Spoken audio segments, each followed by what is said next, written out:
So the prayer should be, Lord, help me to understand. Despite of the so many questions that I have, not in the blind acceptance.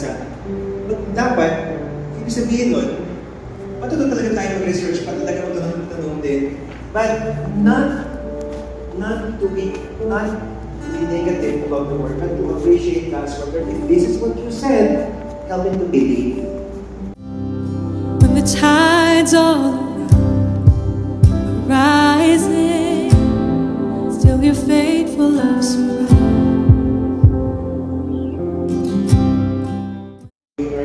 To trust in you, in your greatness, Lord God. And I pray that we will experience your greatness, and the people of the world will see how great you are in our lives, Lord God. Lord, when people try to question us, Lord God, we will stand firm, Lord God, in your truth, Lord God. Thank you so much. Transform us, Lord. You command the wind to come face to face with their past, Lord God. When their past is haunting them, when someone is debating them, Lord God, when, Lord, they don't know how to stand firm in your word, I ask you, Lord, help them to be stronger.